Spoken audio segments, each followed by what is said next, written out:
Hoje eu vim falar sobre uma substância extremamente conhecida, socialmente aceita, cientificamente fascinante e responsável por muitas mensagens enviadas às 3 da manhã. O álcool. Mas calma, aqui a abordagem é acadêmica. Em química orgânica, o álcool não é um sinal de festa. O álcool é qualquer composto ligado a um grupo hidroxila, o famoso OH, ligado a um carbono saturado com hibridização sp. De um modo geral, representamos como ROH, onde R é uma cadeia carbônica, ou seja, nem todo álcool dá ressaca. Alguns só dão trabalho em prova mesmo. O álcool presente nas bebidas alcoólicas é o etanol, também conhecido como o álcool etílico. A sua fórmula molecular é CHOH, uma molécula pequena, o que facilita na sua fácil absorção e distribuição pelo organismo. Farmacologicamente, o etanol é classificado como uma droga psicoativa depressora do sistema nervoso central. Isso significa que ele reduz a atividade cerebral. O mecanismo envolve aumento da ação do GABA, efeito inibitório, e inibição de glutamato, efeito excitatório. Entre alguns efeitos observados estão o relaxamento, o prejuízo motor e as alterações cognitivas. É por isso que a pessoa se acha um gênio, mas por fim não consegue achar a própria chave. Apesar de ser uma droga psicoativa, o álcool é classificado como uma droga lícita, ou seja, legalizada, porém regulamentada por leis como restrição de idade e legislação de trânsito. Legalizado não significa inofensivo, só significa que o boleto chega mesmo assim. Agora vamos acompanhar o percurso do álcool no organismo. O etanol é absorvido no trato gastrointestinal, boa parte no estômago, principalmente no intestino delgado. Alguns fatores que influenciam nessa absorção é a presença de alimentos, a concentração alcoólica e principalmente a velocidade da ingestão desse etanol. Traduzindo, beber rápido e ainda em jejum nunca foi uma boa ideia, cientificamente comprovado. Após a absorção, o álcool é distribuído rapidamente pela corrente sanguínea, alcança vários tecidos, principalmente o cérebro, devido à sua fácil difusão pelas membranas biológicas. E é por isso que o efeito psicológico chega antes do arrependimento. O metabolismo ocorre principalmente no fígado em dois processos básicos. O etanol se transforma em acetaldeído, que depois se metaboliza em acetato. O acetaldeído é altamente tóxico, ligado a vários efeitos adversos. Ou seja, o corpo até tenta resolver, mas cria outras complicações no meio do caminho. Em altas concentrações, entra em ação o sistema MERS. A eliminação ocorre em pequenas partes, pelos pulmões, pela urina e pelo suor. Grande parte depende do metabolismo hepático. Sim, dá pra sentir o cheiro, porque literalmente sai no ar. A ciência explica exatamente porque apenas uma dose pode virar uma tese em doutorado em decisões ruins. Agora, eu vou explicar de forma simples como o álcool, mais especificamente o etanol, ele pode agir no nosso organismo, em 3 sistemas: respiratório, cardiovascular e também na gestação. Vamos entender o que acontece no nosso organismo depois do consumo e o porquê ele pode ser tão prejudicial. Lembrando que essa fase chamamos de toxicodinâmica e ela estuda como a substância química age no nosso organismo. Ou seja, quais são os seus efeitos nos tecidos e órgãos. E no caso do álcool, ele atua como um depressor do sistema nervoso central. Mas os seus efeitos vão muito além disso. O álcool, ele interfere diretamente no sistema cardiovascular de várias formas. E em doses baixas, ele pode causar a vasodilatação. Mas em doses maiores ou crônicas, os efeitos podem ser prejudiciais. Podem levar à hipertensão arterial, aumentar arritmias cardíacas e também podem levar à condição de cardiomiopatia alcoólica, que faz com que o seu coração perca a capacidade de bombear adequadamente o sangue. Além disso, o álcool pode interferir no sistema nervoso autônomo, o que contribui para todas essas alterações cardíacas. Já no sistema respiratório, o álcool atua como depressor. Isso significa que ele diminui a atividade no centro respiratório do cérebro, localizado no bulbo. Em intoxicações mais graves, isso pode causar redução da frequência respiratória, respiração lenta e superficial e, em casos extremos, parada cardiorrespiratória. Além disso, o álcool afeta nos mecanismos de defesa do pulmão, e isso pode elevar os riscos de infecção como a pneumonia. Durante a gestação, o uso do álcool pode ser extremamente perigoso, pois ele facilmente atravessa a placenta. Feto, ele não possui enzimas o suficiente para metabolizar esse álcool, o que acaba sendo exposto a mais tempo por seus efeitos tóxicos. E isso pode causar a chamada síndrome alcoólica fetal, que inclui alterações no desenvolvimento do sistema nervoso, déficit cognitivo e comportamental, malformações faciais e também restrição do crescimento. E é importante destacar que não existe dose segura durante a gestação. Então, como vimos, o álcool tem efeitos importantes e potencialmente graves em diferentes sistemas do corpo, principalmente quando consumido em excesso ou em uma situação como na gestação. Entender a toxicodinâmica ajuda o porquê do uso consciente, ou até em abstinência em alguns casos, é tão importante para a saúde. Vou falar um pouco sobre como o álcool age no nosso corpo, principalmente no nosso sistema nervoso central, no nosso trato gastrointestinal e no fígado.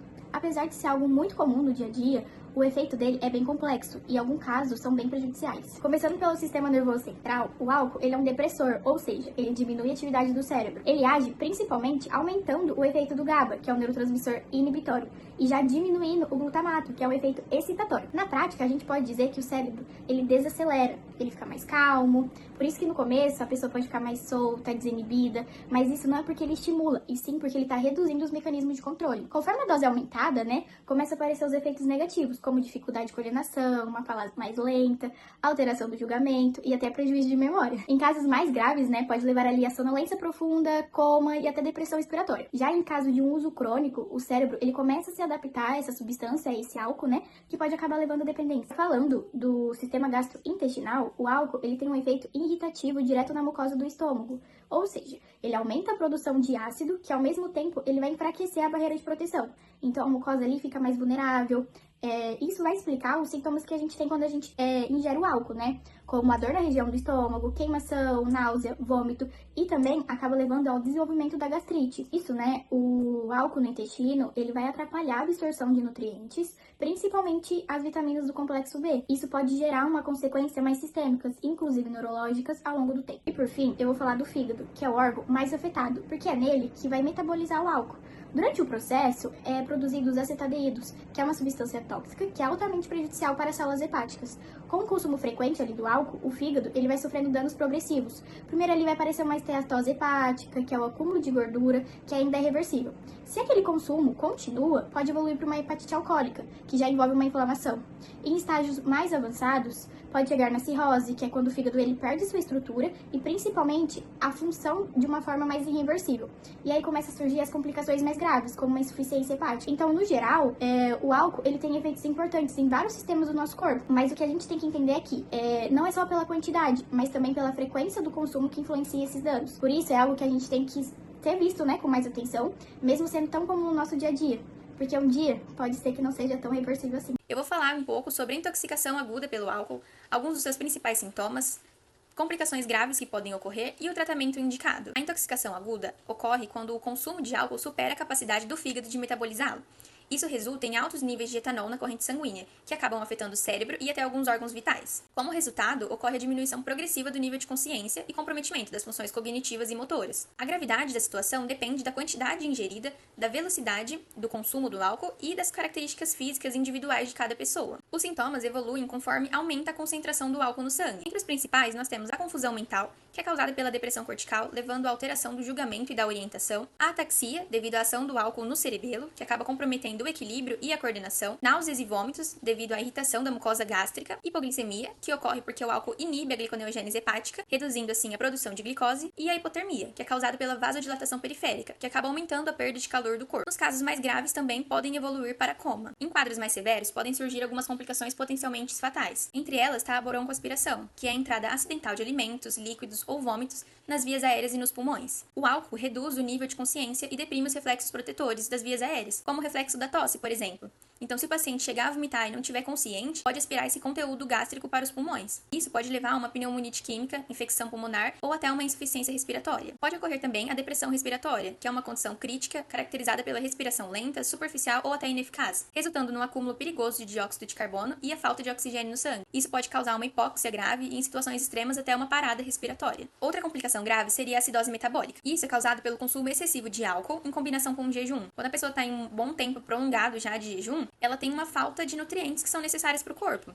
Isso pode levar ao acúmulo de corpos cetônicos e acidificação no sangue. Então, essa alteração do equilíbrio ácido-base pode agravar ainda mais o quadro clínico. O tratamento da intoxicação aguda é essencialmente de suporte. Não existe nenhum antídoto que vai tirar o álcool do seu corpo. O organismo vai metabolizar o álcool, principalmente no fígado, e o manejo clínico tem como objetivo manter as funções vitais até que o álcool seja eliminado.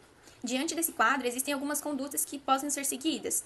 A prioridade é garantir a via aérea pérvia, que é a passagem de ar livre nos pulmões. Em caso de rebaixamento do nível de consciência, pode ser necessário um posicionamento adequado ou até a intubação do paciente para prevenir uma broncoaspiração. Se houver sinais de hipoxemia ou depressão respiratória, deve-se oferecer o oxigênio para suplementar. E além disso, é fundamental monitorar os sinais vitais, nível de consciência e glicemia, para identificar precocemente qualquer piora clínica que possa ocorrer. Quando falamos em uso crônico do álcool, estamos falando de algo que vai além de beber com frequência. Com o tempo, o corpo cria uma tolerância, ou seja, a pessoa precisa beber mais para sentir o mesmo efeito. E aí surge a dependência, que não é só física, mas também psicológica. O corpo passa a precisar do álcool e a mente também. Quando esse consumo é interrompido, pode aparecer a síndrome de abstinência, e os sintomas não são leves. Alguns deles são como os tremores, sudorese, ansiedade intensa, taquicardia e até mesmo convulsões. Nos casos mais graves pode acontecer o delírio tremens, que é uma condição grave e com risco de morte. Por isso, o tratamento deve ser feito acompanhado pelo médico. Utiliza-se benzodiazepínicos, que é para controlar os sintomas, a tiamina, que é para prevenir as complicações neurológicas, e a hidratação, que é para estabilizar o paciente, porque a dependência não é fraqueza, é uma condição clínica e precisa ser tratada. O consumo de álcool se destaca entre os dados epidemiológicos, tanto mundialmente quanto no Brasil. De acordo com a OMS, ele é responsável por 2,6 milhões de mortes por ano, representando ali aproximadamente 4,7% das mortes globais. Além disso, 724 mil dessas mortes estão ligadas a lesões, como acidentes de trânsito, violências e também doenças ocasionadas por esse uso exacerbado do álcool. Esse grande consumo ele vem crescendo drasticamente, principalmente entre os jovens de 20 a 39 anos, que são responsáveis por 13% dessas mortes, onde o fator álcool é o principal.